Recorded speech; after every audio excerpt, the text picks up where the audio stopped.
into the open forum. In addition to the public comment on agenda items, the commission offers an open forum whereby citizens may comment on governance issues over which the city has domain.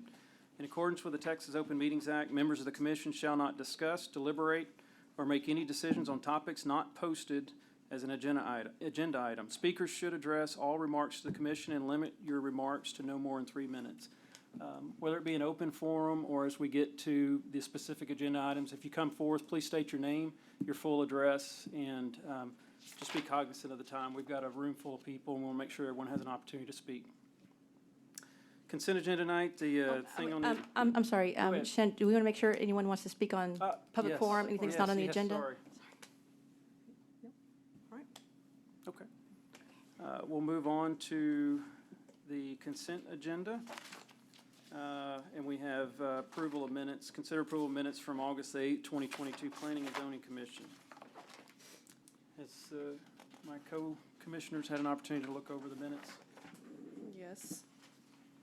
And do we have a motion? I make a motion to approve. Second. Okay. All those, any discussion? All those in favor, say aye.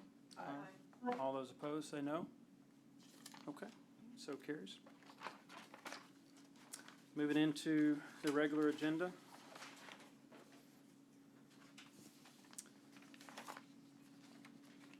Public hearing, consider a request for a zone change from A, agricultural, to R4, multifamily for approximately 18 acres, being lots 10A and 12, City Block 50, generally located at the southwest corner of West Austin Street and Pearl Street. This request has been submitted by Z Prepaid Communication Services, LLC, case file ZON 2022-08.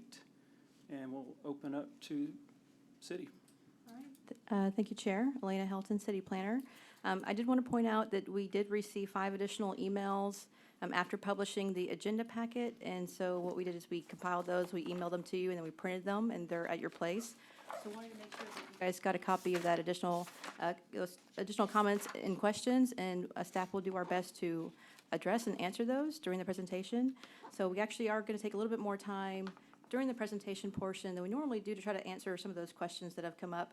And of course, we'll have a public comment portion. People can speak, but we will try to answer those questions. Also, the applicant is remoting in.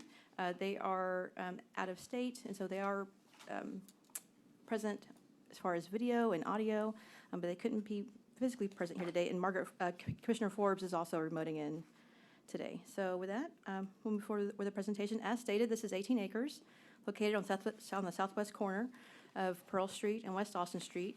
This property is zoned ag for agricultural, and the request is for R4 multifamily district. The surrounding property is predominantly zoned R4 multifamily, except whenever you look across West Austin Street to the north, that tract is also zoned ag and is vacant. And then directly to the west of the property, you have the Bonita Creek floodplain, the railroad tracks, and that property is also zoned ag as well. As far as the developed uses, when you look at this site, property immediately to the south is actually a developed multifamily apartment complex that was built back in the late 70s, early 80s. To the east is a neighborhood that was also developed around the same time and includes a mix of uses. So this neighborhood is predominantly about 60% single family. The rest is duplex, triplex, and small multifamily buildings. So it is a mix of different housing diversity types. And then again, just north of West Austin Street, and then to the west is that undeveloped piece, primarily due to that floodplain of Bonita Creek that encumbers a large portion of the property. And so this is an image, this is an aerial image, but it also illustrates the Bonita Creek floodway and floodplain. So the solid light blue, that's the actual floodway, that's the waterway of the creek. And then you have some dashed lines. So you have a blue hatch, that's the 100-year FEMA regulated floodplain, and then the red is the 500-year. So these are the limits of what we would normally see as far as rise in elevation during a flood event. And so this really does encumber a large portion of the property. The floodway itself is about 30%. And if you include the floodplain, it's about approximately 40 to 50% of the property. And the applicant is proposing to build outside of the floodplain, and we'll get into that in just a minute, but I did want to illustrate just how much of this area is inside versus outside of the floodplain. And you can see that a lot of the undeveloped properties in the area to the north and to the west are primarily due to that floodplain. The future land use plan does designate this property as rural development, and you see this along the entire length of Bonita Creek as well as Lanana Creek. The rural development land use designation really is for properties that are encumbered by some sort of natural feature or that are sparsely populated and don't otherwise have access to public infrastructure, whether it be water, sewer, roadways, other things. So that's common to have that designation along these natural features, and again, for properties that don't have access to public infrastructure, which would enable it for development. Looking at the surrounding property, a property to the north and south is designated as multifamily, and multifamily is defined as high-density residential, which includes a mix of uses, including single-family, duplex, and multifamily apartment buildings. And to the east, we have single-family. That's that neighborhood that we just talked about, which has a mix of land uses, including single-family, duplex, and small apartment buildings. Looking at the comprehensive plan, whenever we're looking at compliance and these requests in comparison to those, we do use the future land use map in that evaluation, but we also look at the goals and objectives of the comprehensive plan and then the land use policies that are outlined in Chapter 5. And so looking at, does the request meet some of those intended goals and objectives that are stated, and does it further some of those land use policies? And so we'll talk about that in just a minute too, but just wanted to let you know that there is the evaluation does include all of those elements together. So this is an image from your packet. It's essentially an overlay of the proposed development on top of an aerial image to show you the orientation of the development to West Austin and Pearl Street, that's immediately to the east. You can see that that light green where the creek is going through, that's actually delineating the floodway area, so that's the waterway. And then the floodplain, we have a more detailed image. And so this is just a more detailed image of that concept plan. So you see the creek on kind of the the west side of the property, and then you see some red and blue lines that staff has added. So that heavy blue line, that's the 100-year floodplain. That heavy red line is the 500-year floodplain, and the applicant is requesting that, is proposing that all of the buildings actually be located totally outside of the floodplain. But there are some other improvements based on this concept plan, such as parking and detention and things like that. And so I want to take a minute to talk about our floodplain ordinance. So every city is a little bit different in regards to floodplain ordinances and what is permitted and not permitted in those areas. So for the city of Nacogdoches, there is no development permitted in the floodway. That's the actual waterway. The city does permit limited development in the floodplain, including parking, some site improvements, and then for habitable structures, like a structure that would be occupied by people, such as an office or apartment, those are permitted if they're built above 1 foot above the base flood elevation. And essentially, that's the ground elevation at which the water would rise during a flood event. And so there's some additional conditions for that type of development in the floodplain, but it is permitted. However, based on the concept, the applicant has moved all of those buildings outside and has proposed a condition on the zone change that no vertical structures be permitted in the floodplain at all. So that way, in the future, that condition runs with the zoning of the property, and there are some assurances that that will be in place regardless of future ownership or the timing of the development.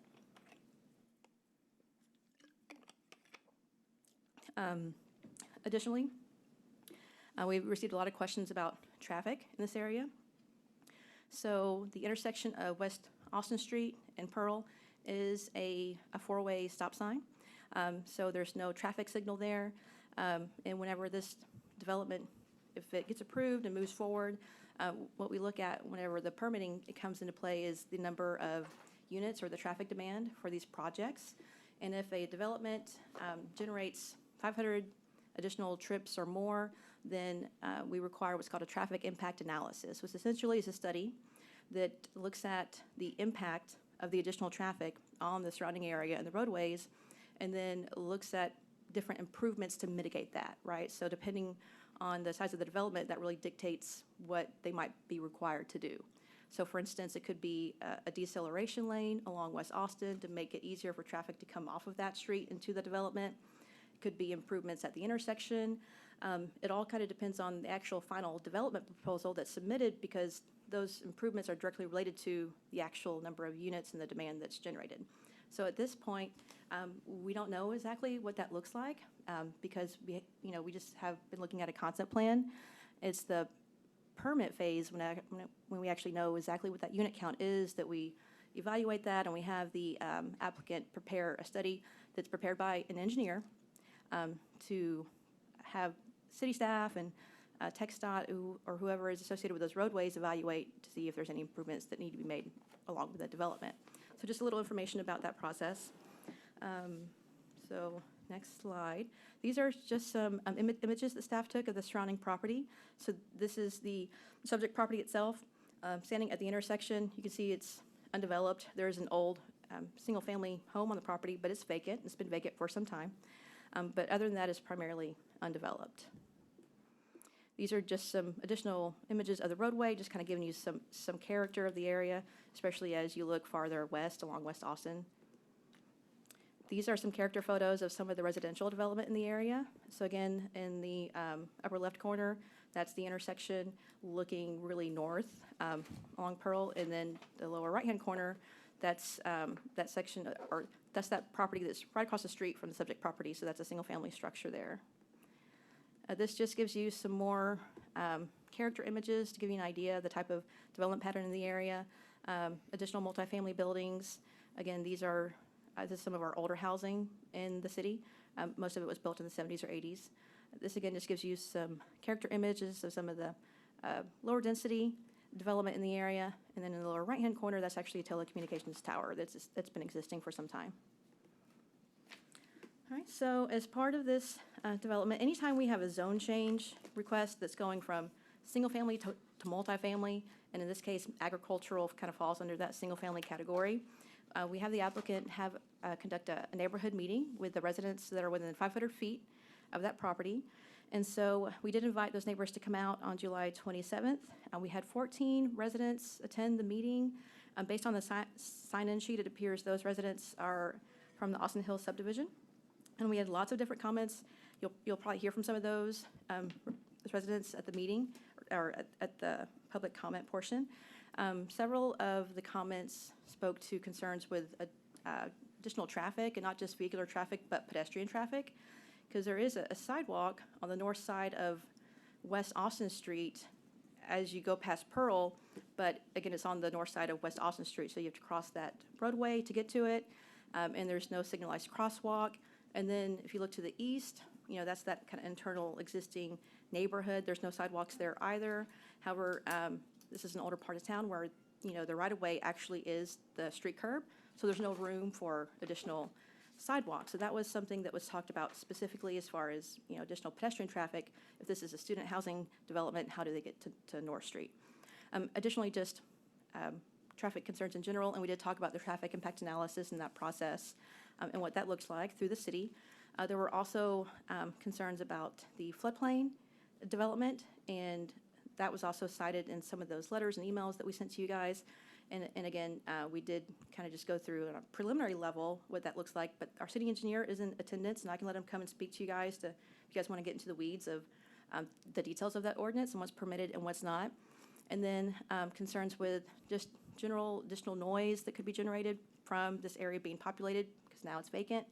And then general property maintenance, because if you look to the surrounding properties, those are aged properties, and some of them have been better maintained than others. And so just general concerns with property maintenance as well. So in your packet, you actually had a letter from a resident on Travis Street, and that's within 200 feet. And then you had an email from a resident at Austin Hills, but we did receive additional letters that we put in your packet. Some were just from general citizens, not necessarily that live in this area, but just have concerns. And then I think one other was from a resident in the Austin Hills subdivision. So just wanted to kind of go over some of those things that we heard, try to answer as many of those questions as we could.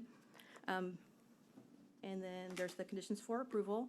So when evaluating these requests, we do look at the surrounding built environment, so it's actually on the ground, as well as the zoning. And so looking at the existing character, it is very much a multifamily, high-density area. And so staff finds that the proposed development would be consistent with some of those other developed land uses. As far as orderly growth, the property is bound on two sides by a roadway. The property to the south is developed, and then you have the creek and the railroad to the west. And so essentially, there aren't any undeveloped tracts around it, so it wouldn't affect the orderly development of surrounding properties. As far as supporting facilities, the property does have access to water, sewer, and drainage and roadways, and then depending on the density of the actual development when it comes in for permitting, there'll be an additional analysis for the roadways to make sure that those are sufficient to handle any additional demand that's created.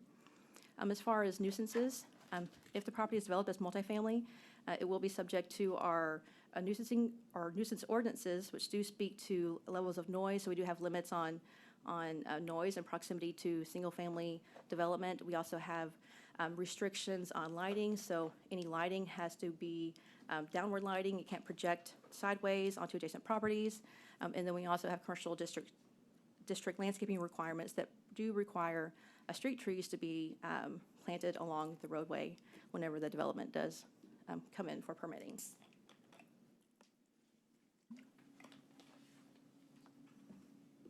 And then for the comprehensive plan. So we looked at the future land use, which is agricultural, but we also look at those goals and objectives, and then the land use policies. So the comprehensive plan goes on to state that the future land use map is not a parcel by parcel specific mandate for how property should be developed. It's a visual guide to illustrate how, or the future desired development pattern in a given area. And because multifamily is so market-driven, it goes on to state that multifamily can still receive a favorable recommendation if it's found that it otherwise meets the goals and objectives of the comp plan and the land use policies.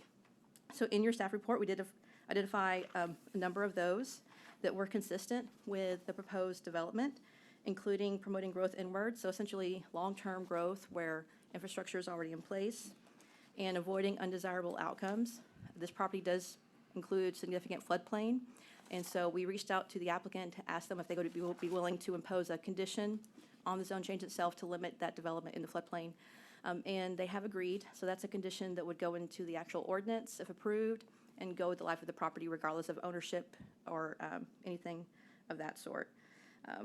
And so based on that, staff does recommend approval of the request. Again, I know there's a number of residents that you're going to hear from during the public hearing portion, and we'll try to answer any questions that they have, but the applicant is in the call. And I would ask the commission to address any questions to him, and we'll go ahead and conclude staff's presentation now and open it up for questions from the commission before we move on to that phase. All right? Can you tell us who the applicant is so we know who we're talking about? Yes, the applicant, yes, I understand. Mike McConney is on the call, and so I'll have him introduce himself in just a minute, and then you guys can ask any questions that you have of him. We'll open it up for the public comment portion, and then afterwards we'll have some additional Q&A based on the comments or questions that we hear during that portion. Yes. Can you answer to the public, Sure. just the question for me is restrictions on the floodplain, what does that mean? Yes, and actually, you know what, I think I'm not going to do it justice, so I'm going to ask Steve Bartlett, our city engineer, Sure. to come in here and provide some additional detail about Okay, that. thank you.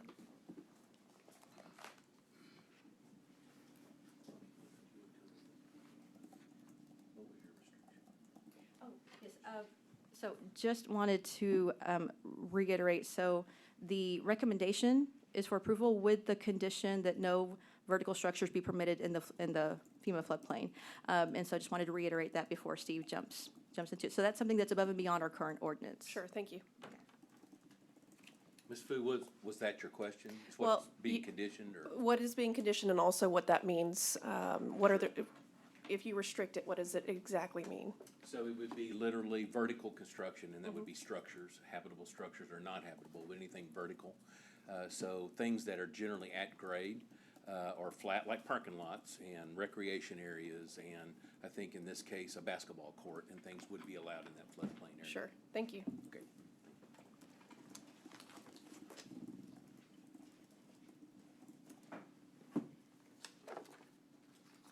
questions for city?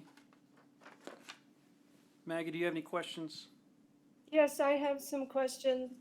Some of them might transition into comments, but, so with regard, so I'll just go ahead and get started, and if I go on too long, you can just chat to me to tone it down. But anyway, I'm curious about the sidewalk situation, because if you're developing for a lot of people that they want to walk to SFA, because that's one of the pluses, is it's close to everything. I don't see how those people are gonna get there without, it doesn't make sense that they would cross West Austin. And that corner there where, Pearl does that odd jog, my understanding is there's no sidewalk there either. So I'm curious if the developer is looking at including some kind of walkability features to keep people safe, and also maybe help some of the other residents in that area. Also, I'm curious about access, because it seemed from the site plan there would be no access from Pearl Street, no driveway coming in from Pearl Street. Maybe the applicant could address that, but Okay. anyway, also the neighborhood meeting, I did mention this to Elena earlier, but there were a lot of people there with detailed comments, and I was hoping that there would be more in the packet about those comments. I know everyone gave their name and phone numbers, but I felt like what was summarized in the item report didn't really give adequate attention to what their concerns were, because it was too concise of a summary. So, and I'm concerned, and maybe Elena can answer this better, and maybe it's just my misunderstanding and being a newbie here, but I'm a little confused about how this is consistent with the comprehensive plan. Because in the packet, there is also a requested amendment to the comprehensive plan. So that's a little confusing to me. If it's consistent, why does there need to be an amendment? And also the future land uses. Yes, there's some multifamily there, it's getting old, but there's also a lot of undeveloped rural development, future land use maps. So I'm not sure it's really fair to say that the area is surrounded by multiple family housing at this point. But do you want to answer these, or do you want me to keep going? Yes. And Maggie, what I'll do is I'll answer a couple of those, and then the others I'll defer to the applicant, if that's all right. So I can answer the question about the neighborhood meeting, yes. So we did try to summarize and be concise with those comments, just because several of them, there were several comments, but they were very similar in regards to traffic, noise, things like that. And so for the sake of being concise, we do try to couple those together, but include all of the categories. And so, but we can absolutely look at providing additional detail on those in the future. For the comp plan, in the amendment letter, so the zoning ordinance actually states that whenever you have a zone change request where it's inconsistent with the future land use plan map, then the applicant is required to submit a letter explaining why the map should be changed. And historically, we had not done that, and that was brought to light last year. And so now, moving forward, we require those letters. And even though they're not necessarily proposing an amendment to the comprehensive plan, but just a rationale to explain, all right, the future land use plan designate this property as this, why should it be different? And so, going through that exercise and answering those questions. So that's why you see that in the letter, because the zoning ordinance actually requires it. And so we want you to have that information included in your packet. And yes, that rule, you do see that rule designation for property to the north, to the east, to the west, and which is, you see that matching on the zoning map with that agricultural zoning district, which is common for, again, these areas that are encumbered by natural resources or or other areas that don't necessarily have access to infrastructure. We also see them for areas on the perimeter or periphery of the community, almost like a placeholder where, development just hasn't reached out that far. So I hope that answers your question about the neighborhood meetings. Yes, that was concise. We have received comments in the past about being too detailed, and so it is a delicate balance, but we will try to include more detailed comments in the future, summarizing those. And again, the future land use map amendment letter that you see is required by the zoning ordinance, which is why it's part of your packet information. Okay, And- thanks, and- and and- I yeah. appreciate that you're having these neighborhood meetings, that's a really important step. But I guess I'm just a little concerned because it seems like in the item report, the things that are consistent are pointed out, but the things that aren't consistent are not pointed out, and it doesn't seem quite as balanced of a presentation for people that are trying to make a decision whether this is a good idea. So, I mean, that's just for a future comment thing, but really my main concern with respect to the comprehensive plan and the consistency is in chapter 4 of the comprehensive plan. It talks about managing creeks, bayous, and floodplains. And it points out how important this resource is to not just the landowner, but the community. And I think that it points out that development in the floodplain should be restricted and carefully considered and only done when there's an extreme need, which I don't feel is the case here. But, the recreational opportunities of the corridor along Bonita Creek, we've already started building a trail there, and that trail, I'm sure, is going to be continued, and it will probably extend out through this property and hopefully beyond. And part of the enjoyment and quality of that trail will have to do with the riparian area, the lack of, having to walk through a parking lot or even maybe see a parking lot. And I think protecting the creek is about keeping parking lots out of the floodplain and keeping the canopy of the native trees that can protect that stream. So, I mean, I guess that's more of a comment than a question, but I'm also curious about any environmental review or any hydrologic reviews that may have been done. How do we know that there's not wetlands there? Has the applicant had that looked at? And what are the environmental impacts on Bonita Creek going to be from this development? And I think in order to really make a decision about this, we need that information. No, thank you, Maggie. So I think at this time, what I'm going to do is I'm going to introduce Mike McConney and let him tell you a little bit about himself and the development, and just restate some of those questions for him. And then Maggie, please correct me if I'm wrong or help clarify. But the first one was, are there any plans for additional walkability features as part of this development? Questions in regards to access to the public roadway. So, on the concept plan, and again, this concept plan has not been reviewed for compliance with engineering or zoning standards. It's just for discussion purposes, but the access is shown on West Austin and not on Pearl. And then questions about any environmental review. So Mike, at this time, I'm going to let you introduce yourself and tell us a little bit more about the project and see if you can answer any of answer Maggie's questions. Hi, this is Mike McConney, and I live in 5721 Deer Lane and Plano, Texas, in Dallas area, Texas. Thank you for your asking me.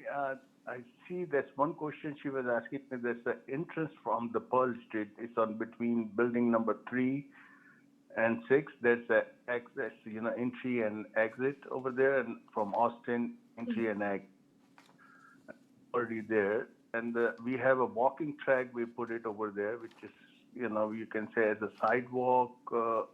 It's outside of the sidewalk, but that's already a walking track kind of style there, but we can do something to make it, like for walking for people or something like that. And the floodway area, we are not doing any structure there at all. And, most of them is going to be a parking and small area and some water pond and that kind of stuff in there. So,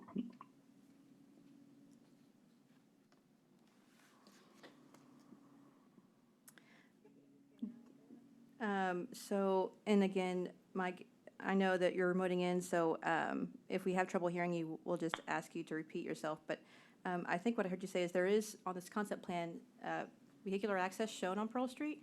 It's not the main entry or exit, but there is one single access point shown on Pearl. And for environmental review, Mike, I think you said that you guys aren't proposing anything in the floodplain, but can you provide any additional information about any kind of environmental review or studies that have been done to date by your project team? yeah, we already done the environmental study. I mean, we just did the basic environmental study and this already, which I already have a environmental study. If you want, I can send it to Alina or something. All right, and then I think, Mike, you said the walkability features include the on-site trail that's being proposed for the residents? Yeah, walking trail, yes, ma'am. It's in there. If you look at the drawing. All right, Maggie, did that answer your questions? Could I ask also about the parking lot that's being proposed in the floodplain? Wouldn't that require some fill to be placed in the floodplain, and wouldn't that generate the need for a clomer and a loamer and a study with FEMA that would take time? And is it really necessary? I mean, just because it's permissible doesn't mean that it's a good idea, especially along Bonita Creek, which is a perennial stream and needs a healthy riparian corridor. So I'm just wondering, how would you build that? Wouldn't it require fill? Hey, and I think I'm going to, Mike, if you want to answer that, you can, but I'm also going to call on our city engineer, Steve Bartlett, to answer questions about fill in the floodplain and that process. Yeah. It's gonna be filled on the top of the whatever dirt, and the water is gonna flow there. So basically, it's gonna be creek. I don't want water to get into the property side either. This is gonna be lower level. It's the engineering work, which I'm not very familiar how they're gonna do it, but that's my engineer to do it. And I think so, city engineer knew about it too. I think he already discussed with my engineer about that area.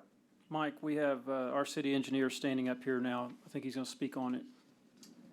Hello, Steve Bartlett, City Engineer, Director of Public Works, and good evening, Mike. And yes, we have spoken about it, but Commissioner Forbes, to back up and answer your question, so permitting anything in the floodplain beyond or outside of the floodway is a process that we have here. So we have a permit process here. We are completely in control of that. It does not require a C-LOMR or LOMR-F. Those are strictly letter of map revisions for FEMA to change their map. So if the owner doesn't require a map change, in other words, for insurance purposes or for a lender, they certainly don't have to go through a C-LOMR. So we're the only permitting process if there is fill in the floodplain. We do that. We establish a base flood elevation. And just to put it in perspective, if we didn't have fill and development in the floodplain, you wouldn't have University Drive. Everything north of Austin wouldn't exist. Everything on the west side of University Drive wouldn't exist for the most part. So that's been something that we have worked to control and to try to get things that don't flood anymore. And we do allow fill in the floodplain under a specific permit and engineering guidelines behind it. So it does not require anything from FEMA. We are designated local floodplain administrator, and so I review those. Did that answer your question, Commissioner Forbes?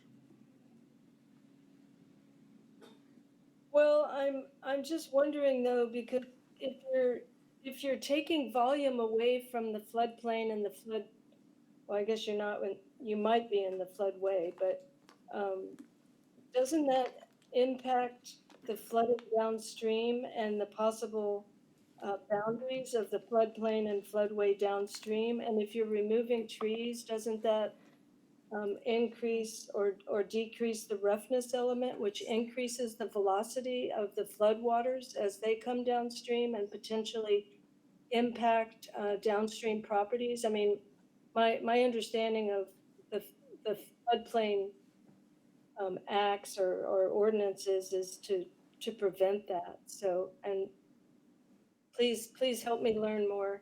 Sure. So, let's back up a couple steps. So the floodway, which is the kind of the dashed line on the far left-hand part of the property, the floodway is actually a theoretical line. It's a line generated by a computer. So if you can picture the entire flood plain, which is everything that would get flooded. And then as we begin to fill that floodplain, and it causes a rise in the water surface because you have less area for it to go through. When that water surface rise is 1 foot, wherever that filling reaches 1 foot, that is the definition of the floodway. So again, it is where we can fill the floodplain to not cause more than a 1 foot rise in the flood elevation. That's the definition of the floodway.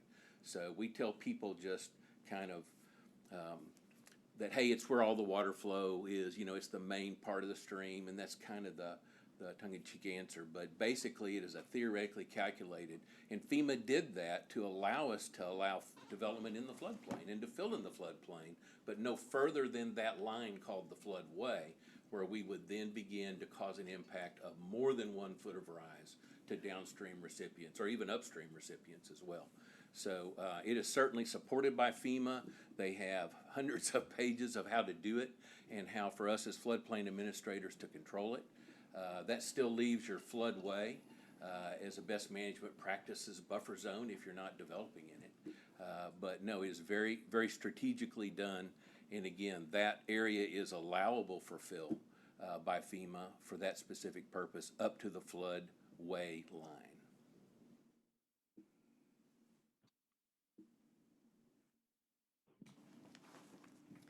Meg, any other questions for Steve? Thank you, thank you. Okay. Thank you. Thank you, sir. Right, and I know we're going to hear from some residents in a minute, so if the commission would like, we can answer some more questions, or we can open the public comment portion, whatever is the purview of the commission. Lily, do you have some other questions? I do have a question. I have several, actually. Mike, hello, how are you? I'm fine, ma'am. How are you? Good, thank you. Thank you for joining us today. I know that you're remote, but I appreciate you being here. I do have questions about these comps that you took and this report that's heavily detailed. When were these comps actually taken? I didn't get you. What is that? When were these comps taken? Very Bob. Mike, Commissioner Fu is referring to the submittal material that you gave staff that has a concept plan and also has some market data as far as the market rate kind of variance in Nacogdoches. That's the document that she's referring to. We included it in the Planning and Zoning Commission packet. It shows the kind of average market rate of some existing multifamily projects in Nacogdoches compared to the proposal. So she's referring to the timeliness of when those were done. Elena, that's correct.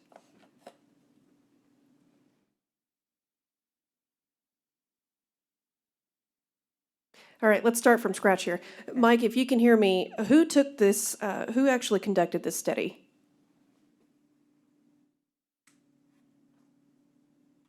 Mike, I think he's muted. IT, can you help us out and make sure that Mike isn't muted on his microphone?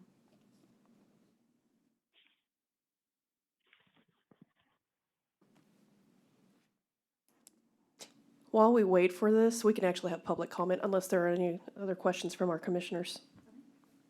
Nothing, Matt? All right, thank you. I have one more question for Mike. Is there any stormwater retention plan for this? Because I know the other item on the agenda, which was a much smaller development, did require it. So I don't see any of those features on the plan. I'm just curious about that. Thank you. When Mike gets back on, maybe you can reiterate that question. Yes, and Margaret, and I'll go ahead and answer it. So this project will require on-site stormwater detention. And if you look at the plan or the image on your screen, they're depicting that in kind of that upper left-hand corner of where that parking area is. There's some darker green space, and there's a circle, that's a retention pond. That is where, kind of preliminarily, the applicant has proposed to provide their on-site detention and have it amenitized as an amenity to the residents. Mike, does that sound right? Yes, ma'am. Do you want to go and try this? again? Mike, can you hear me? And did you get my questions before? When was this, who created this research report for you? Oh, is this the company we hired to do all the research on it? And Okay, I what, think I put the detailed report, and I think you guys have that report? we do have that, but who was the company that did that? It's there, that's, I don't have a name with me right now, but it shows in the company name in there. Is it Esri? Esri?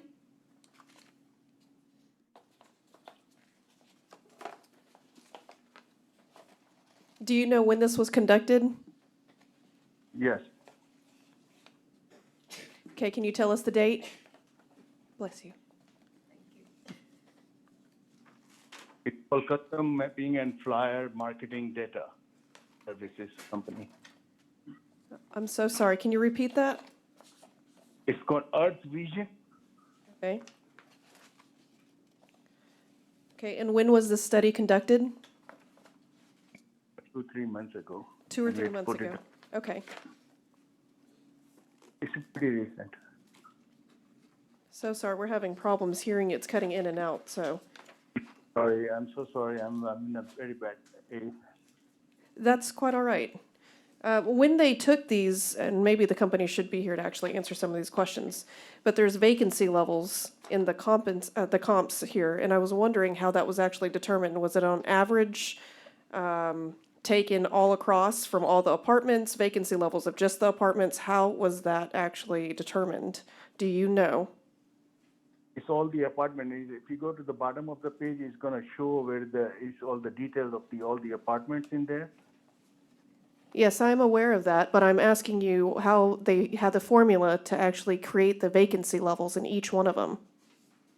I don't know how they do the market studies. Really, I don't have that idea, but this is in ESRI data. They have it, and they shows all the population, how much population and everything. If you go page number 5 on the bottom, you can see that all the detail of ESRI data in there. Yes, I am aware of that. Thank you. I had those questions. If you don't have the answers, I really appreciate you trying to answer those questions, and it may be something I have to reach out to the company to actually understand. Thank you very much, Mike. Thank you. Are there any other questions for the applicant at this point? I have a couple more. Okay. Okay. Mike, why did you decide, you live in Dallas, correct? Yes, ma'am. Okay, and so in this, I see that the development report and opportunity is because there is a lot of opportunity for housing as you see fit here. Did they conduct a study of basically TxDOT and what perhaps the corridor might come through? Did they talk to you about that at all? About TxDOT? Mm-hmm. No. No, they didn't, I didn't okay. get- In your, what do you see in Nacogdoches that, aside from this report that you've given to us, what do you see in Nacogdoches that you enjoy, that you want to build this development for? Well, I did the one project. I mean, I done the project in Nacogdoches in previous. I just did one project over there in Nacogdoches in, there was 1208 North University Drive. There was a used, old Arby's restaurant used to be there. Oh, yes, okay. So that's the optical place and also, what else is going to go in there? A tea place, is that correct? Yes, ma'am. I just demolished the building, make a brand new building there with the new corporate people to come over there and lease these spaces, make the area more wisely, nice. And you already looked at the building, that this kind of development we do. Like, we want to be more people come, nice, to develop that site. So you want to build commerce within Nacogdoches, is that what you're saying? Yes, ma'am. Okay, well, appreciate it, it looks great over there. Is there any other developmental projects that you've made for apartments? No, I do in Dallas, and we're working on Dallas and that area. We do usually commercials most of the times, but now we are getting into development side on the apartment. Okay, perfect. I also have a question. So this is a proposal for a zone change to R4. Would you be opposed to looking at something for planned development where there is an actual plan submitted where it's restricted and we actually have to approve it on the Planning and Zoning Board, and then it has to go to City Council? Yeah, but I applied for R4, and I will require whatever R4 required on the zoning, whatever that they needed, I will do it according to that. Alina, can you just step in there? Hello, yes. So to answer, I can kind of to reiterate what the applicant was just stating, that they're not proposing anything that varies from the R4 district. And so typically with planned development districts, we see those whenever someone's proposing something that doesn't quite fit into the box of the zoning code, or something maybe that's not listed as a land use in our land use chart, or whenever you have like an infill project, it's kind of surrounded by other types of established development patterns, and you want to provide some context-sensitive development. We don't typically do those for larger projects where there's something that's being proposed would require a variance or waiver of some sort. And we did talk to the applicant about the plan development process and what that kind of looked like. And does that answer your question? But I guess, Mike, what she's asking you is that something that you'd be willing to consider as part of this process? And staff can't answer that for the Sure. applicant. I'll defer back to the applicant. I love to have it R4. They really need to be comply whatever that you guys have a zoning requirement for R4 and whatever the city code and all that stuff. Okay, so you're not willing to do a planned development, you just want it to be changed to R4, is that correct? Yes, ma'am. Okay. Please. I also have a question, and so how did you hear about Nacogdoches? Well, I bought the properties in Nacogdoches in 2016. Okay. And I like the town. Okay, great. You tell me that I really like the town. That's my future living there. Oh, wonderful, thank you. Your company, MBI, is that correct? Yes, ma'am. How big is your company? How old is it? No, how big? How many, is it a large developmental company or is it a small one? This is a small development company. It's not a large company. Okay, It's like we do mostly 20, 30 projects. okay. Thank you very much. Any other questions Thank for you. commissioners? I do have one question.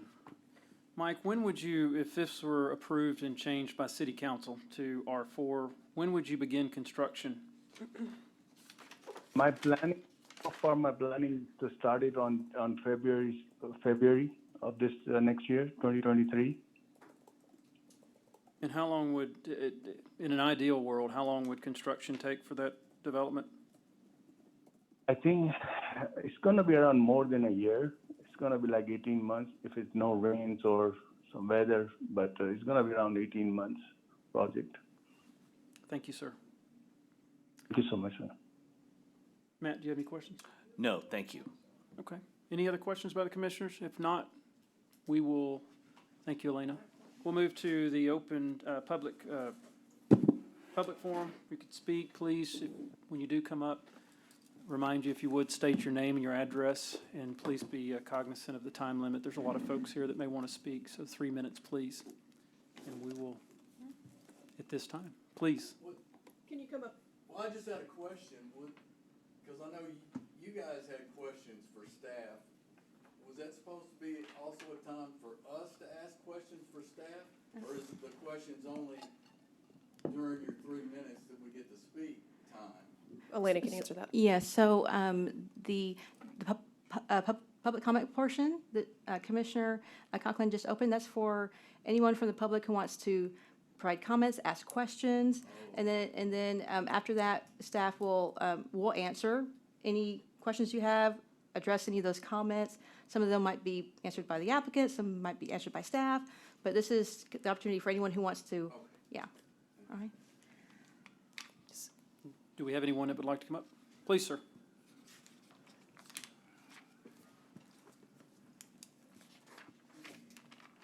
Thank you. My name is, Just before you start, Elena, I guess we would get notified if there's any severe weather or, Yes. okay. Go ahead, please, sir. thank you. My name is Jim Fleming. I reside at 1421 West Macklemore Court in Nacogdoches. That's in the Austin Hills subdivision, which is just over the bridge from this development. Most of my questions have been answered, but I just do have a few other ones. And Mike, you might be able to answer this best. What kind of construction are you anticipating here? We're going to have brick, we're going to have stucco, we're going to have siding. What are we looking at as far as aesthetics? It's gonna be little contemporary style buildings. If you see in Dallas area, if you're familiar, it's like a contemporary style. It's gonna be a brick with stucco, brick, and there's not gonna be any siding in there because we don't use siding. We use the brick and stucco mostly, if it's style. Okay, once you have built this development, then are you going to manage it? Who's going to manage it? No, we have a company I'm trying to hiring over there in Nacogdoches. They do management company over there. And who is that? It's a Wisely Mario. Do you know them? Right there. Can you raise your hand, Mario? Oh, okay. All right, thank you. A couple other questions is, and this is for the council, are we giving them any tax incentives to do this? And We are we can't going answer. to gain anything from So, tax-wise? Are we going to gain anything? Elena can answer Elena that. can answer. yeah, We don't and make so, those kind of determinations. I think, yes, any type of development is going to generate more tax revenue than the property being vacant. So the appraisal is based on the improvements on the property, not the zoning. So once the property is developed, that's whenever the appraisal is done, and based on the development, will, increase the property values of the property. So in essence, yes, any development on the property is going to increase tax revenue. Okay, so there'll be some, but as renters, we will not be getting any taxes like we would as a homeowner. Yeah, so generally, based on my experiences for multifamily development, those tax appraisal, or, they incorporate that into the rental cost, right? So renters are essentially quote-unquote paying taxes because the property owner is paying the taxes. So usually that's passed on to the resident, depending on. But your question, sir, was, is Mike receiving any tax incentives? Mike, do you want to answer that question?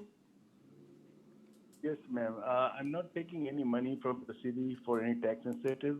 We just need some property tax break. We're gonna take it because it's gonna take at least year and a half, 2 years to build the project. And it's gonna be at least 3 to 4 years to establish the apartment complex and everything. So it's gonna take like 4 or 5 years. So we're trying to getting only property tax. The rest of it, we are not asking anything else. So one other question, Mike, is, are you financing this project, or is Z Prepay Communication financing this? No, this is via financing. Z Prepaid and everything is together. Yes, we financing this company. Okay, you're all part of the same company? Yes, sir. Were you aware of that? Yes. Okay. That's all I have. Thank you, sir. Fleming. Yeah.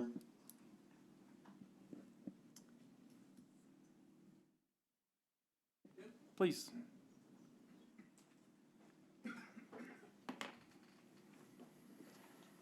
Hi, Good evening. I'm David Henson. I live at 1314 East Macklemore, and I'm glad we've got housing coming that people need. That's a good thing.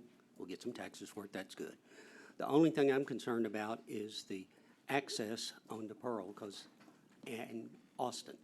I'd really like to see some more exits onto Pearl, because if there's be more than 200 cars coming in and out of there at 8 o'clock and at 5 o'clock. And that will be really hard to not block up Austin. So if there's some more exits onto Pearl, that would be a plus. Just asking to consider that. Thank you, sir. Thank you. Thank you, Ms. Jansen. Yes, sir. Yes, sir.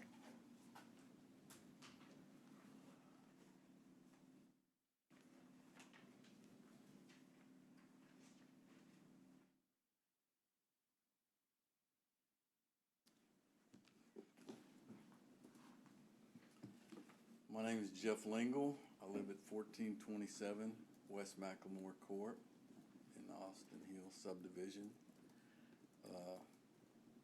My comments are, this is a piece of a puzzle that you're trying to put in here that does not fit. I mean, it's so interesting to me that Park Street between Powers and the Loop is 4-lane and has the infrastructure and everything, but I understand they say that you couldn't build on but 2 or 3 acres out there, and so I'm thinking, then why did the city make that 4-lane out there? We have the infrastructure, and instead you're gonna try and push it right here up against where it's gonna be so congested. And to me, red flag number 1 is that with Photoshop, you can do anything, and yet the very first page of this is a photo of downtown. They could have put that on there, and maybe they did, and it didn't look good.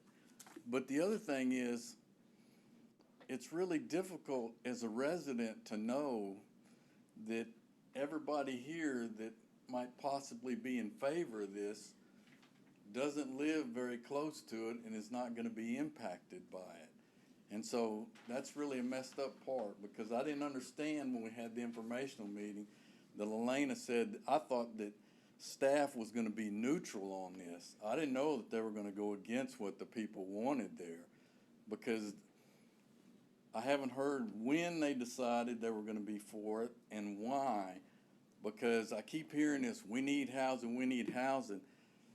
In the last 7 years, I haven't heard the president from SFA saying, hey, you know what? Enrollment's down because the students say they don't have a place to stay. No, they find a way.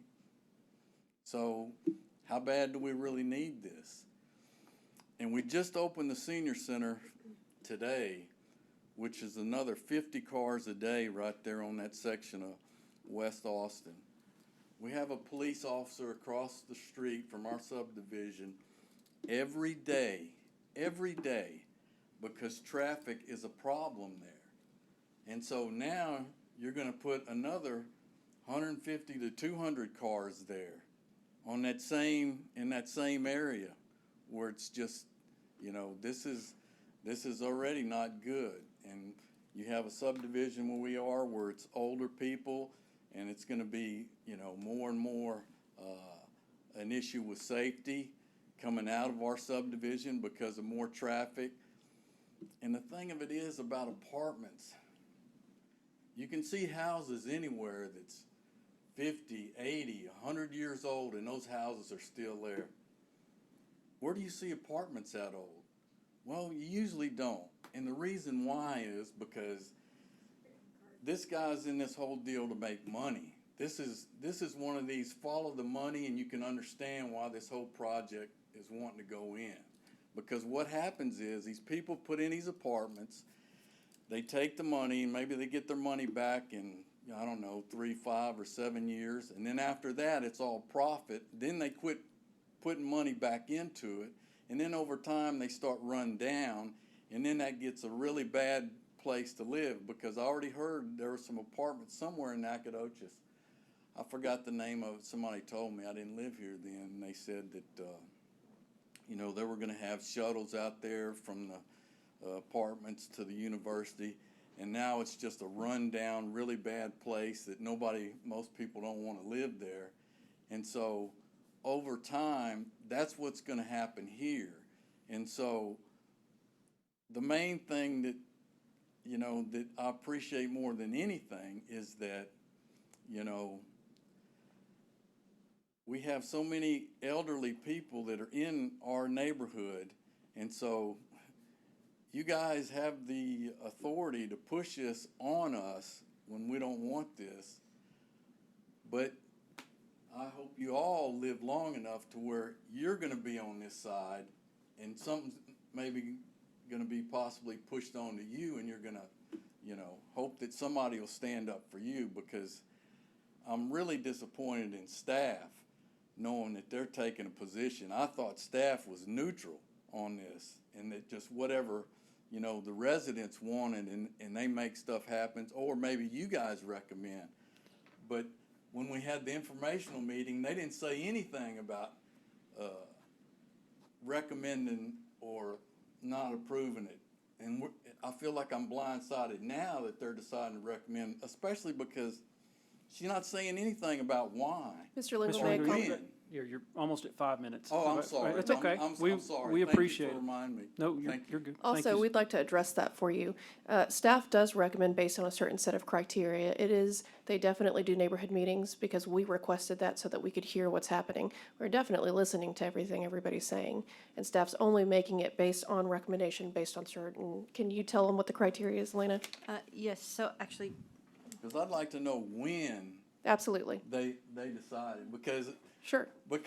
it would have been helpful at the informational meeting to got some kind of opinion of how she felt about it, because She'll Yep, she'll speak to that. Yeah. since it wasn't new to her, then she had more time to look at this, and she might could have given us some more information about how she felt about it then. We could have had more back and forth. Instead, now I'm here. Understood. We didn't We'll get let any- her address that. Thank you, Thank you. Mr. Lingle. You'll need to.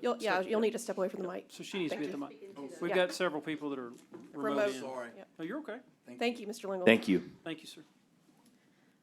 Yes, so the criteria that staff uses is straight out of the zoning ordinance. That's the 8 criteria that's on your screen. So the zoning ordinance says that the Planning and Zoning Commission and City Council shall use this criteria whenever reviewing any zone change request. And so whenever we have those neighborhood meetings, staff hasn't gone through this review process because we want to hear from the neighbors first. So we haven't gone through that evaluation of, number 1 through 8. First, we want to hear with an open mind, and then based on that input, we'll go back to the applicant and say, hey, here's what we heard. Is there any way you can amend or change your application based on that, and work together, which is how we got to that condition for the limited development in the floodplain. In regards to the traffic, we did talk at length about traffic impact analysis and what that looks like and what type of improvements we could see with that. The thing that, we struggle with and staff struggles with too is that's not necessarily something that's evaluated at the zone change phase. It's something that's really looked at the development phase when we know exactly what's going to be Right. put on the ground. So that's why, staff, we do make a recommendation based on that criteria. But we want to hear from the residents first. But if some of those things can be addressed either by the applicant making a change to their application or something that we know is going to be addressed in the future at a permitting phase, we take that into consideration too. So we had not formed our recommendation at that time because we hadn't gone through that evaluation because the neighborhood meeting really is the first step. And then we took that feedback back to the applicant. So it certainly wasn't staff's intention to be misleading in any way or to provide any misconceptions, and so we do apologize for that. And I hope that answered the resident's question. Thank you, Lena. Thank you, Lena. Is there anyone else that would like to speak? Please.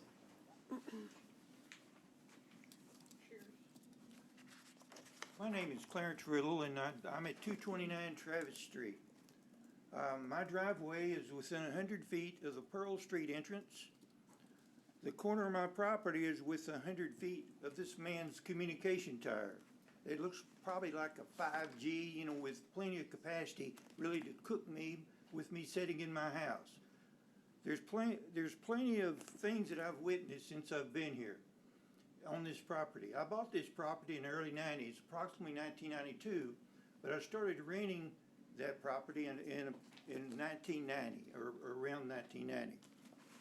I've seen it all. I've seen cars stolen, don't put your bicycle anywhere in your front yard, you'll get it stowed. You know, I mean, I've seen all kind of stuff. With, this year, I've had 2 people break my, my gate into my backyard down, and the police were chasing them. Now, this was late at night, after midnight, say around 4 o'clock or something like that. Now, this is 2 different occurrences. Nothing was said on crime, the increase in crime, and this project here is way too dense for the property. I mean, you got the negatives of the creek down there. This Christmas, I heard a lot of gunfire, and the gunfire was coming all the way around this property right here. And when you put a bunch of people down there, you know, they're gonna be doing the same. So, you know, I'm not in favor of this. I wasn't in favor of that communication tower that's within 100 feet of my property. And nobody took in consideration the hazards of having a continuous globe of RF energy, okay, on the residents. But there's been very little said about the increase in crime that all of this may actually bring to the neighborhood.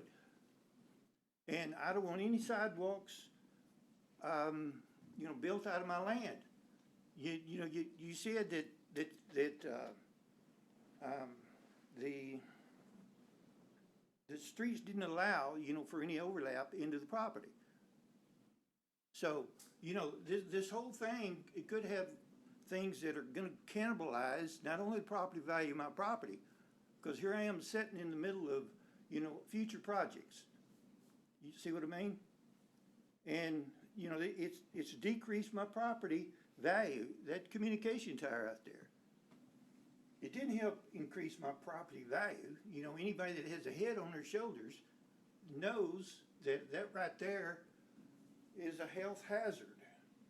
And they're not gonna pay a premium price for my land. See what I mean? Now, so, you know, that's what it is. There's plenty of crime right now. There's gonna be an increase in crime whenever this goes in.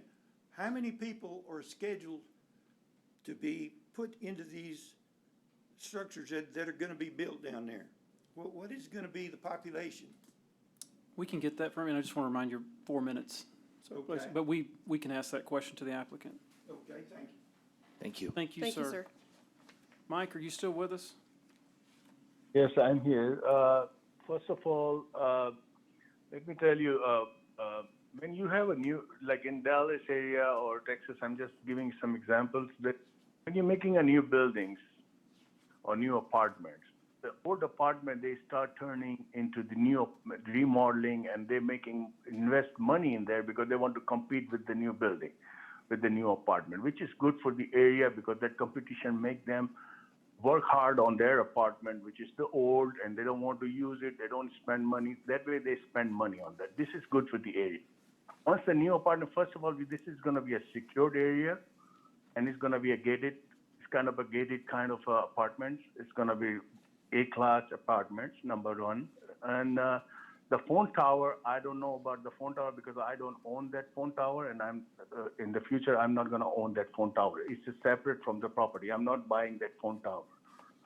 So that's all I can say. But the security-wise, when you have more people living, nice apartment, nice, looking buildings, your value of your houses is going to go up because the apartment rents, they compare with that rent with your houses, and they say, well, this house value is this much because rent on this area is this much. That's my thought. I mean, I'm not a very good businessman, but I'm just letting you know, and this is going to help your area to develop it and make it nicer. And all the old building you see on the backside, the apartments and everything, they're going to start spending money because they want to fill it up their apartments too. And believe me, when you're going to see this, when this apartment build up, you're going to see whole this area is going to come back again. That's my thought. Mike, and thank you, sir. Quick question, the rents that you're projected here are $1,460 to almost $1,900 a month. That's obviously targeting It's higher rents than many of the comps in the Nacogdoches area. You're showing 10 buildings projected, 10 buildings that are 3 stories high. To answer Ms. Riddle's question, how many units are you proposing in those? And if it's it's gonna in be here, I like- apologize. It's gonna be around 100 units, 100+ units, and it's gonna be more like 2-bedroom and 3-bedroom for the family peoples, like husband, wife, and 2 kids, and like that kind of stuff, you know? So it's gonna be little high-end area, high-end apartment. Okay. How much is the residency? How many people are gonna be in this project? Shannon, I think it might be a good idea to go ahead and just see if we can get everyone else's Yep. comments and questions, and then try to answer them all at once. And what do you think? That's fine. Yes, Okay. ma'am. She's helping me out. I'm new at this chairmanship job. You're doing a great job. Is there anyone else who has any comments or questions for staff or Please. the applicant? Please come up to the podium and state your name and address. You'll You have, still have to come up here, Yeah. sir, please. Yeah. Sorry. We're being recorded and they can't hear you if you don't talk into the microphone. I just need a clarification, Mike. You indicated that it's in somewhat uncertain terms, that it's gonna be a gated community. Can you clarify that? Gated means like it's gonna be fences around, No, fence you- around, You and have to have a pass, a gate to get in and out. yes, It is? yes, sir. Did that answer your question? That will just add to the problem with traffic, because you'll have people backed up waiting to get in, for the gate to open, the gate to close. yes, sir, thank you. Ma'am, please. Hi, my name's Jenny Henson, at 1314 East Macklemore and Austin Hills subdivision. And I just wanted to show you a little bit of a different kind of picture, because the pictures you got were pictures from the side, not from the side that I see when I drive by. You can bring that up here. Okay, so this is just a picture I took today. This is where y'all are talking about coming out. They'll be coming out right at that area. Right. So I just wanted you to get an idea from they were they took the pictures from the north side, I was on the south side of the same street. So that's as if you're in the traffic coming Yes, out of the yes. development. So just get a bit of a perspective of what you're looking at. And so that's one thing. Let's see. My question always has been, why do so many? Why subject people that are possibly students splitting up a 3-bedroom apartment to parking in a possible flood zone? I mean, and are you gonna tell them it's a flood zone possible when you park your car down there? And then when I look off the bridge down at the train track that goes down, that is a huge drop-off. How is that gonna look when you're standing at the edge of this property that's built up on the parking area down there? They had to add dirt and still have it sloped, and then it's just gonna drop off. It's just kind of amazing to me that we would even think to do that. I am not against having this. I prefer duplexes. I'm against having such a large thing. And I know Yeah, can I- that if we change the zone, we have no control over what they do build. And that kind of bothers me. I would like to see something smaller. So what I did not hear answered and what was asked earlier was sidewalks. And I understand we cannot build sidewalks on your road. Can you speak into the mic, ma'am? Oh, I understand we can't build sidewalks on the road that the person spoke about, that he lives on, Austin Street, because there is no right-of-way.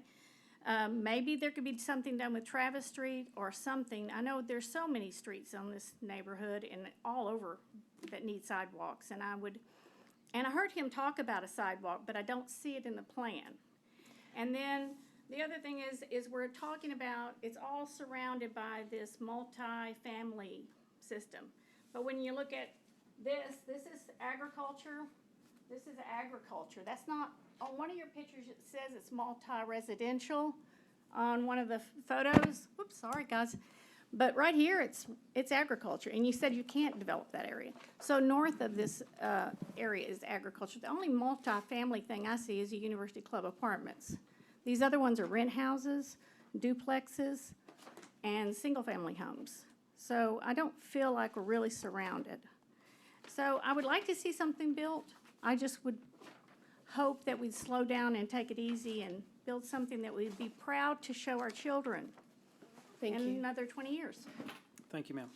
Mike, did you want to answer any of the questions that she had for you?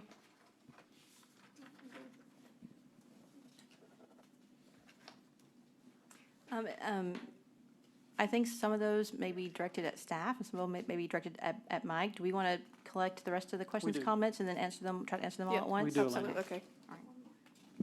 Yes, ma'am, please. Good evening. My name is Joe Johnston. I'm at 1233 Emily Court in Austin Hills. A couple of perhaps off-the-wall questions, but nonetheless relevant to me. Is the Railroad Union Pacific, are they cognizant of this project? Do they have a pony in this show? Do they have a vote? Do they have a voice? Do they like it? Do they not?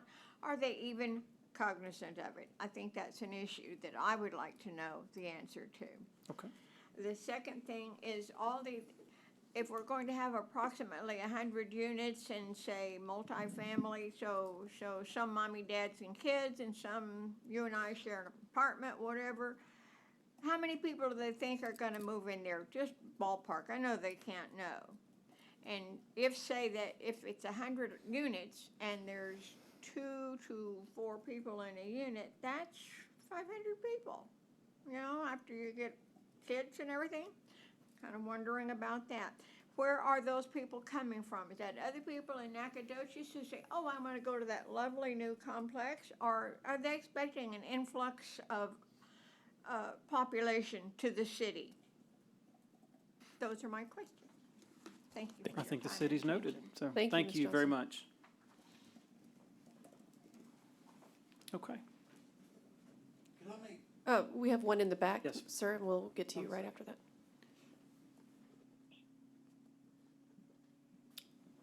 Good evening.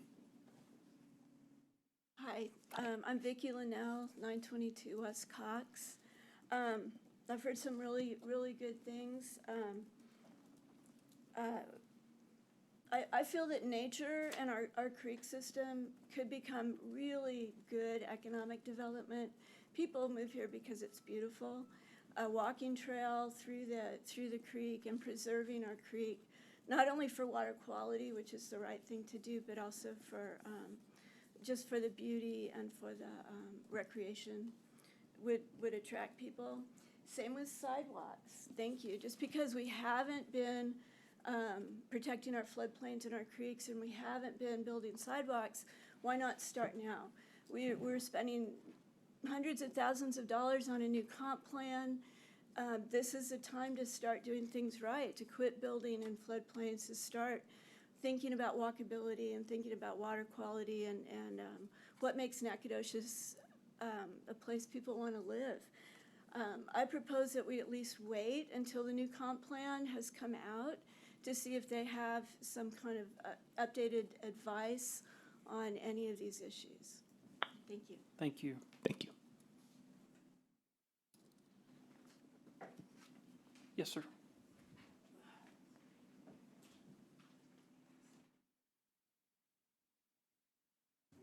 I just wanted to dispute one thing Mike said, if I understood him correctly about increasing the value of the property surrounding this project. Common sense would tell you that R4 negatively impacts R1. That's just common sense. But if you guys could put this on hold, I can have you all prove that what I'm saying is true, because when I went to protest the increased valuation of the value of my property at my home, they knocked off 1% for those across the road from us, those, I don't know if those are townhomes or condos or apartments or what. They deducted 1% of the value because those are there. Those didn't increase the value of my home or any of the gonna be over 50 houses in there. So she talks about increased tax revenue, but some of that is offset by the fact that it negatively impacts the value of our properties. They also knock off for the railroad tracks and for those apartments that are already there. So this development is also gonna, this is gonna be one more ding and one more percentage to knock off the value of all the houses in our subdivision. But like I said, I don't want any of you here to take my word for it. You can call over to the appraisal district and ask them if that's true, if they didn't do that to my property, and I promise you, they'll tell you that, yes, that's true, we did that. So I just wanted you to have honest information. I understand he wants the process, but just for him to say that it's gonna increase everybody's property value doesn't make it so. And I can have you all prove that that's not true. Thank you, Mr. Lingle. Thank you, sir. Are there any other comments from the public?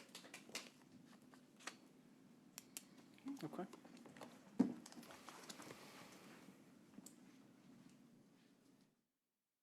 All right, someone left their black folder. Oh, that's me, thank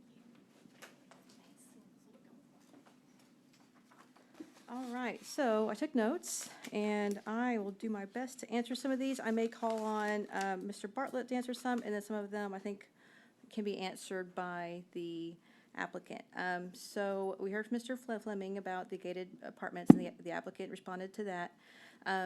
Mr. Henson had questions about the flood zone and how, sorry, Mrs. Henson, and how it will look with grading and dirt work and so on, and so forth. Again, we haven't received any detailed development plans. That comes after the property is entitled. That level of detail, we typically don't even necessarily see a concept plan to this level of detail, and so that's one of those things where whenever we get ready to review permitting, there's certified engineered plans. Typically, there's an architect involved, and we get more detail as to what that development looks like and ensure that it complies with all of our regulations. So, to answer the question, we don't know, exactly what it will look like. Why does that have to be so big and large? Again, that's something that I think is more the applicant. That's more of a market-driven question that we'll defer to the applicant. Again, sidewalks, and I can speak to that and let Steve speak a little bit to it as well. And we talked about their sidewalk on the north side of West Parker, which West Parker is controlled by TxDOT. And then, interior to that neighborhood, essentially the curb is the right-of-way. So there's no additional room for the city to actually go in and acquire for sidewalk construction. And without having that traffic impact analysis, it's hard to determine what any kind of mitigating efforts are needed, because that's typically something that we get with the permitting of the site. But absolutely, I think walkability is a priority in the city. That's why the city works really hard with TxDOT and applies for grants for sidewalk construction. All those new sidewalks you see on North Street and University, those are actually projects that the city pursues with TxDOT and to ensure that we have as much walkability as we can, because historically we know some of those areas, because they've got existing development in place already, they're hard to retrofit. So it is something that definitely is something that we want to incorporate more into developments in the future. I think this property is just difficult to do that interior to that area, but I think it's definitely something that's beneficial to any development as far as providing additional pedestrian safety. But again, I think I can let the applicant speak to that. Ag, so the comment about ag in the area and not necessarily as much multifamily. So again, we can just look at that map again. And so what we were referring to when we look at this map, so this color-coded map essentially shows the different zoning districts in the area. And so, property to the east and south of the subject property is zoned multifamily. There's a multifamily development right there on the south. If we look at that neighborhood that has the mix of uses, we actually went and did just walked the street and really try to get an idea more of what is the character of this area. And so we put together this slide in case we wanted to talk about it in more detail. This neighborhood, it is a lot of single family, mostly rental, but then there's a number of duplexes and small multi-dwelling structures. So you'll see maybe a single family in the front, and in the back you may see a sixplex or a fourplex. Several of these are actually duplex rentals, so it really is a mix. No, it's not truly apartment style like we see with some of these other developments, but it is I think, a mix of low, medium, and even in some cases high density when you look at the actual number of units that are on there. And so just wanted to speak to that a little bit because someone mentioned it, but no, it is this area does include a mix of zoning districts, a mix of land uses. A lot of those land uses have been dictated, I think, by that floodplain that you see in the area, which just in essence limits development in general. The railroad, as far as the road is concerned, we don't email, we email notices to all the property owners within 200 feet, but that railroad is essentially right-of-way. So it's not a quote-unquote property owner that receives a letter, but if there's going to be any impact to that railroad because of the development, we will reach out to our contacts. But this, because it's so far removed, there's a very large natural buffer, the development wouldn't necessarily interact or impact that railroad at all. So as far as staff's understanding, I'm not sure that they are aware of the project. Where people will be coming from who live here, I think that may be subjective, and I can let the applicant speak to that. I will make a general statement that one of the things that we've heard as we've been going through this comprehensive plan process, when we talk about neighborhoods and housing and quote-unquote affordable housing or attainable housing or workforce housing, is that the city doesn't necessarily have a shortage of affordable housing, but we have a shortage of affordable quality housing, meaning the age of our housing really is something that needs to be addressed because we haven't had a lot of new development. And so, and we spoke to it earlier, a lot of our multifamily projects were built back in the 70s or 80s, and so they're not necessarily catered to young professionals or young families or things like that. And so I think the applicant spoke to it earlier, but the idea is that new development can actually pull residents from other older developments, and that creates competition in the market and can be a catalyst for future projects and a catalyst for improvements to adjacent property. So the answer is, I don't know. We do actually have people moving here to Nacogdoches who can't find a place to live because of the disparity in the market, and we also have people who would like to move somewhere else in Nacogdoches, but there isn't anything available in their market because it's either older housing or doesn't have the amenities, or it's just a different price bracket altogether. So I hope that answered some of the questions, and I think the rest I'd like to defer to the applicant as far as what's intended for who they're marketing, what demographic are they marketing to. I think the applicant can speak to that. And Steve, if I misspoke about any of that, please correct me. No? All right, thank you. I have a question for you. Yes. If the city knows, when's the last type of development that would fit that criteria that you're speaking to underwent in Nacogdoches or built in Nacogdoches? For multifamily that's a similar character, the first thing that comes to mind is the one off of North Street. It's not really that far down the street. It's along Pearl. What's the name of that project, Steve? Do you remember?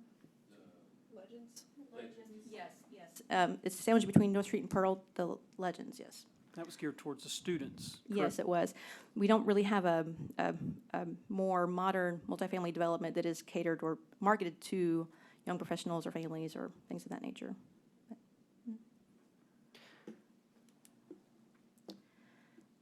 I have a question for Steve on that because he conducts traffic reports, knows about that. And it was mentioning the Legends, that is a large apartment complex that it spits out on Pearl Street. And I was wondering if you know anything about the traffic, since this is going to be built within a narrow inlet of where Pearl Street goes into, what is it? What is that road? West Austin. And what does that look like at the Legends right now? Has there been any type of traffic issues, or is there congestion? Are there reports? Do you know anything about that?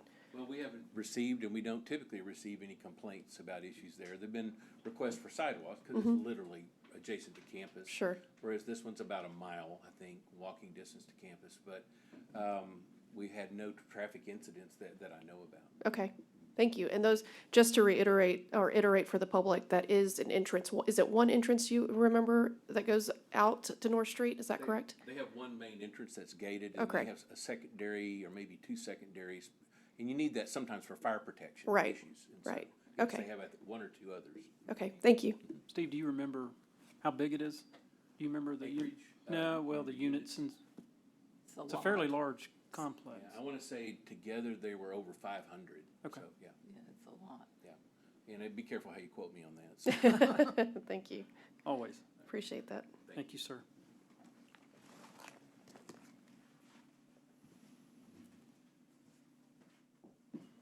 Does Maggie have any questions?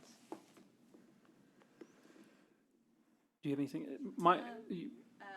No, I don't have any additional comments.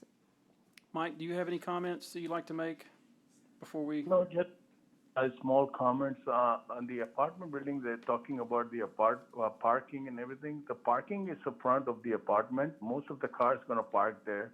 If somebody have a big, car or big, something big van, and that park, they're gonna park over there with the flood area where you saw the parking. So that's not gonna be a everyday parking. Basically, there's people parking there front of their apartment. Whatever we have it already surrounding apartment, all the parking. And second thing was the value. I'm sorry, I'm not a good businessman. I told you in the first place.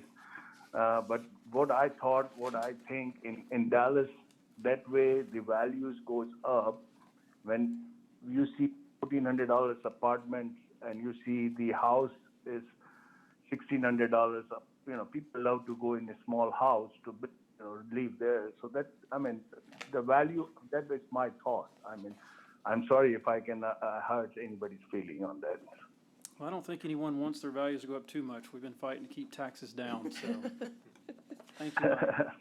Mike. Sorry. Thank you so much for you guys. Very appreciated. Thank you for Thank you, being Mike. available. Thank you, sir. Thank If you, there's ma'am. nothing else, we will close to the public. And I think at this point, we'll look for a motion and a second to open it up for discussion. do we have a motion?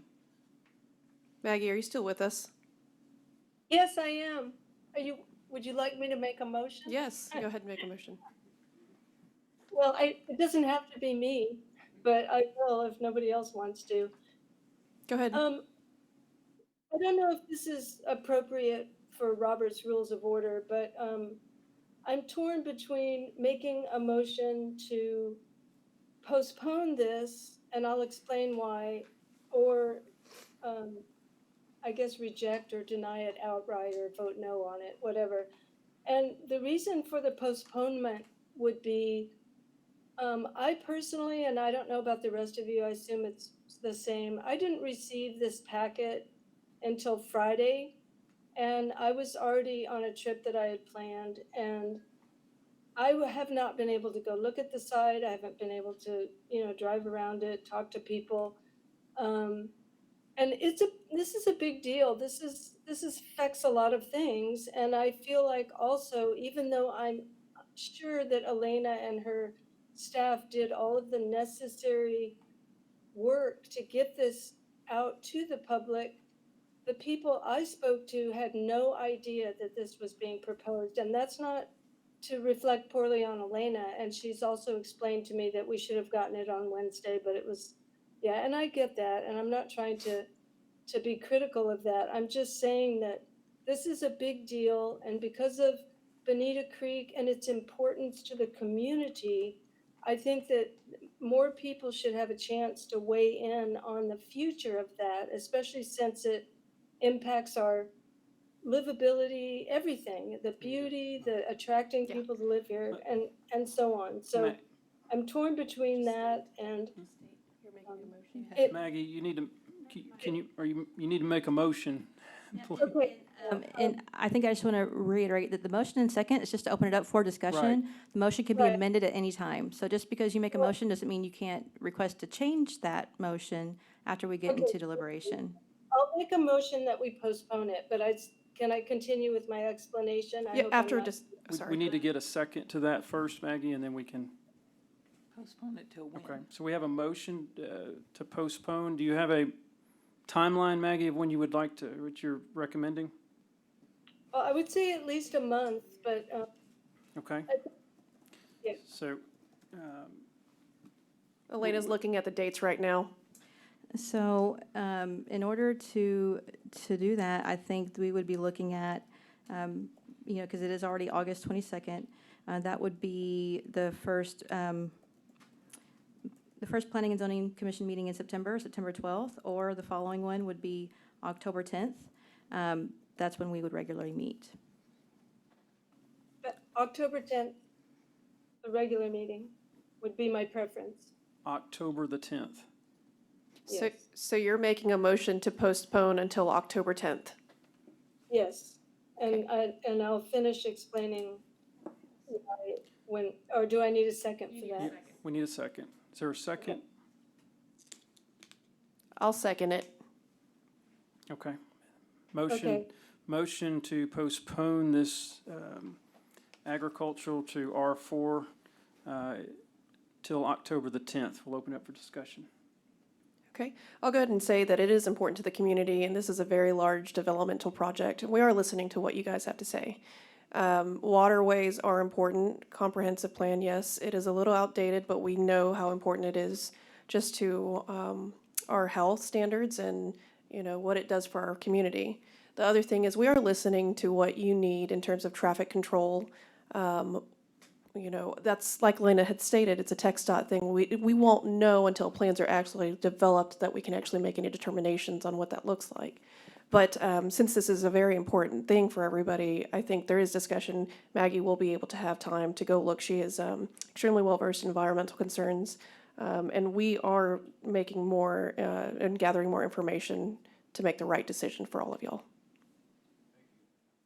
Can I add, before others speak, that I was hoping that that in that time, that the developer might explore the willingness of his investors or at least consider setting aside to the 100-year floodplain in a conservation easement so that that corridor along Bonita Creek is maintained in a healthy state, and for future generations, or even maybe our generation, to have that trail system there, because I think the development as shown, it would not do that.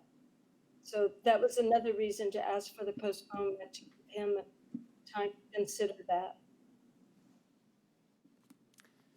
For clarity, Elena, we have, you said September the 12th, and then 1 month later, October the 10th. Are we having a? Yes, so we have, typically we have one regular meeting a month, the second Monday.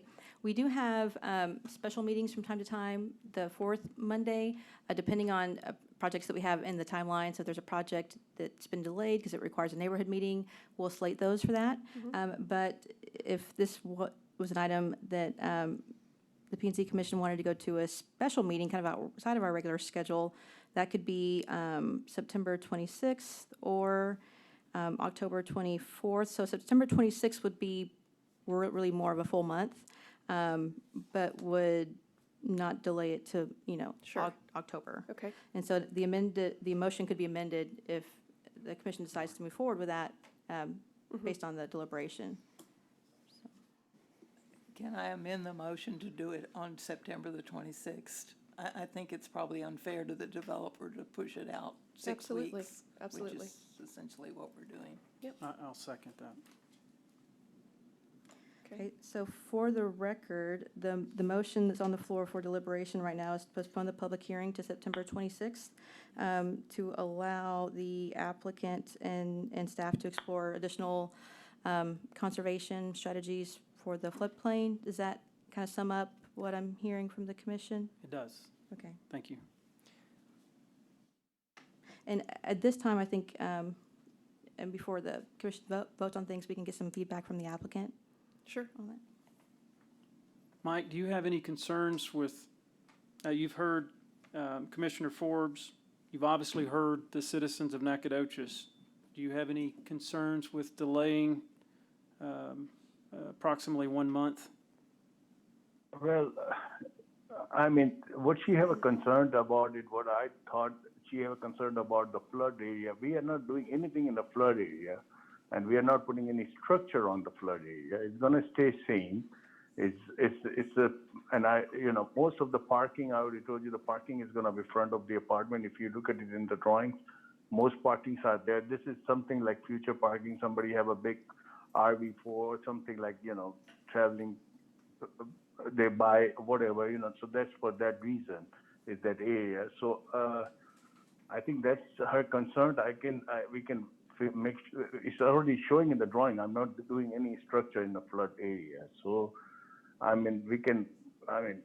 that's up to you guys. I thought I fulfill all the things that we should, protect the area, flood areas. May I make a comment?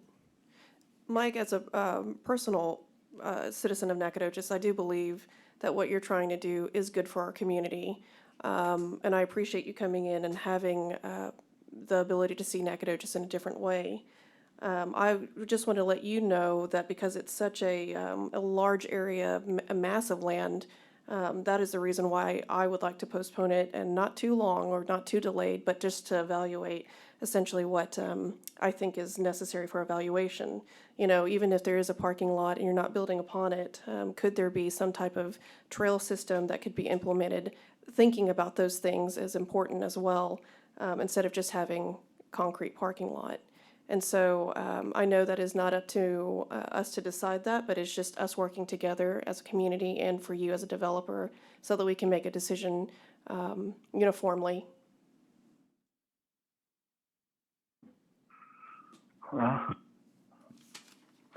This is an engineer question, so I don't know if Steve. Mike, did you have a question for staff? No, I think, I mean, I already told you what was my thought. Sure, so. thank you. Okay. Okay, any other discussion? Ruth? Not about this particular amendment, no. Okay. Lily, anything? Mm-mm. Matt? No. Maggie, do you have any other comments? No, thank you. Okay. Well, we will move to a vote. If all those in favor, say aye. Aye. Aye. Aye. All those opposed, say nay. Nay. And so carries. We will postpone Elena till September 26th. September 26th. So this commission's not going to take any action on the matter at this time. Thank you.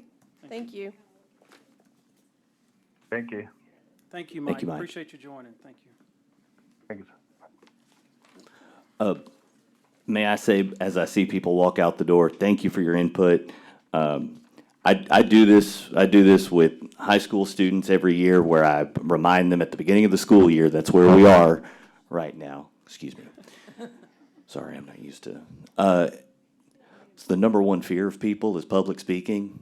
And I watch people get up and take a deep breath and walk up here and participate in this very important conversation. I'm deeply impressed by this. So thank you for your input. Thank you for your attendance. I echo the same. Thank you.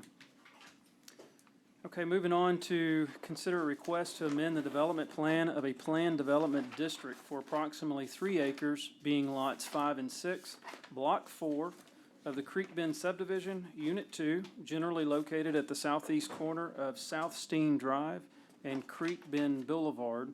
This request has been submitted by SFA Creek Bend Homes LLC, case file number PD 2022-03. All right, thank you, Chair. If the commission remembers, this property was actually subject to a zone change request a few months ago, where the applicant came forward and requested a zone change from PD to R4. We heard several comments from the neighbors about the desire for the applicant to come back and keep the property as PD, but amend the development plan to incorporate the proposed development. So that's what you're reviewing this evening. So this is, again, an amendment to the development plan for a planned development district. This PD was established back in the 1980s and included a host of land uses, primarily high-density residential, including townhouses, duplex, triplexes, condos, and fraternity and sorority houses. And so since then, there hasn't been a lot of development. You'll see that there is sorority houses built on the north side of the subdivision, and there's one existing fraternity house right next door to this property. But other than that, there hasn't been a lot of development in this area since the establishment of the PD. So the applicant is proposing to do residential, but a little bit different than what's permitted or what's already in the area. There are some duplexes actually built on the north side of North Steam Drive, but beyond that, there hasn't been a lot of development. This property is designated as multifamily residential on the future land use plan. Multifamily residential, again, is defined as high-density residential, and this is reflective of the land uses that are permitted in that planned development district. Sorry. On your screen, this is a copy of the development plan submitted by the applicant. This includes 4 duplexes in total on 2 lots, and so each duplex has a shared driveway and shared parking. And they're also proposing a landscape buffer and kind of natural preservation area between the development and the property to the south and southeast. And so that was something that was brought up during the neighborhood meeting that we had when this zone change first came forward. The neighbors really wanted to make sure that what the applicant was proposing was what they actually said that they were going to do. See if there were ways to provide some protections by preserving some of that natural area. And so that is what you're seeing on your screen. We did have another neighborhood meeting on August 4th, but we didn't have anyone attend that meeting. Essentially, I think based on the comments we got, this plan is reflective of several of those comments that we did receive from the residences. These are some images of the property. Again, this area and adjacent properties are relatively undeveloped. You see the character of some of the existing sorority houses. That's actually the fraternity house next door that's vacant. If you drive by, it's boarded up, but it was a fraternity house, but it has been vacant for some time. These are some images of the sorority houses on the other side of the development. And this is just an image of all of the mail notices that we sent out. Again, we didn't receive any, we did receive one written response from the property owner of the office development that's just to the east. And his concerns were primarily that this would be a multifamily development that could turn into HUD housing. But again, as you can see from the plan, that's not what's being proposed. And again, the criteria for review of zone changes is on your screen. For the development plan, it's a little bit different because essentially they're ensuring that the development is consistent with the concept, right? And so the concept of this property really is high-density residential, and so we find that the duplexes that are proposed are actually less intense than what normally would be allowed under this district, and so it is compatible and it does comply, and staff is recommending approval of the amendment to the development plan, and the applicant is also in attendance if the commission should have any questions, and this item is scheduled for City Council on September 6th. So with that, I'll conclude staff's presentation and open it up for questions from the commission. Thank you, Elena. Are there any questions? I have a question about the trees that were proposed. Are those existing or are they proposed to be planted there? So the trees that you see on this image, those are existing trees. For duplex development, there's no commercial district landscaping, so all those trees that you see there are existing, and I can let the applicant speak to that in more detail if you like, but this plan does not show newly planted trees. So you had said he's going to create a landscaping vegetated buffer along the back of the property. Did I understand that correctly? Yes, so you see on the screen on the south side of the property, there are some very large kind of mature trees, and they're showing a dimension and as to how far away those buildings are going to be from that property. That's how far away those buildings are going to be from that property line, and the applicant is proposing to preserve that natural vegetative area within that setback. And does that become legally part of what he's required to do, or can he or she change their mind? This concept plan actually gets adopted as part of the approving ordinance, and so when we get ready to approve construction drawings, it'll actually come back to this commission for review and final approval. And so you guys will get another crack at the final construction drawings to look at exactly what's being proposed as far as preservation of those trees. But essentially, this is what they're bound by. And again, I can let the applicant speak to it a little bit more if you like, but this is one of the reasons why the neighbors wanted an amendment to the planned development district, so there were some assurances as to what was going to be built. Thank you. Any other questions? Okay. Mario, did you have any comments? No, I don't. Thank you.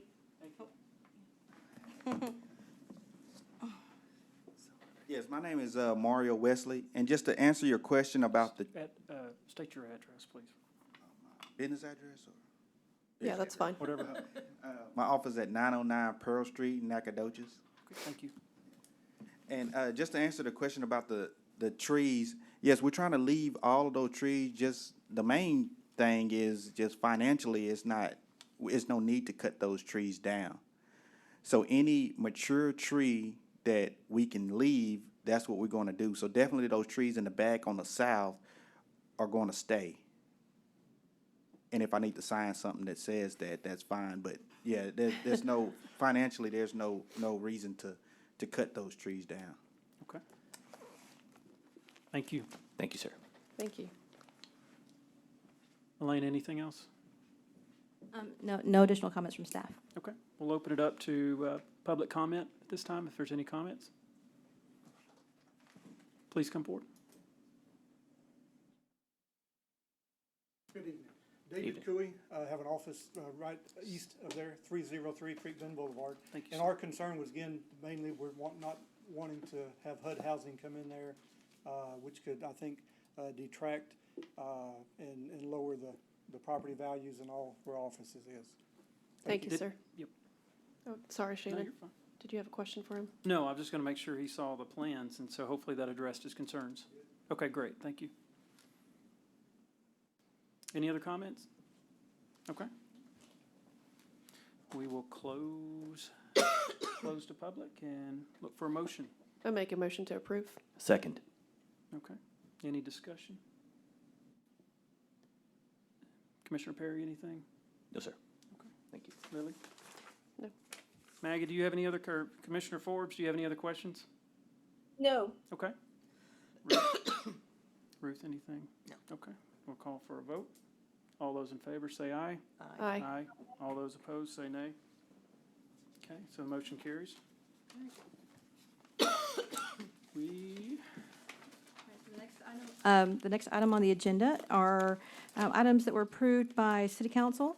And let me just pull out my packet. looks like it was postponed. Yes, so the zone change on Old Tyler Road from heavy industrial to multifamily, that was approved by city council. The plant shed amendment to the specific use permit had to be postponed again because of a lack of quorum. So that will be going back to city council soon. But did want to let you guys know that they did approve that zone change from industrial to multifamily on Old Tyler Road. Okay, they did approve it? Yes. Okay, great. Thank you. Thank you. Moving on to the next point, discussion and possible action on future agenda items. The planning and zoning member may inquire about a subject for which notice has not been given. A statement of specific factual information or the recitation of existing policy may be given. Any deliberation shall be limited to a proposal to place a subject on an agenda for a subsequent meeting. Do my fellow commissioners have any comments? Nope. Okay, well, if there's nothing else, we'll move to adjourn. Thank you.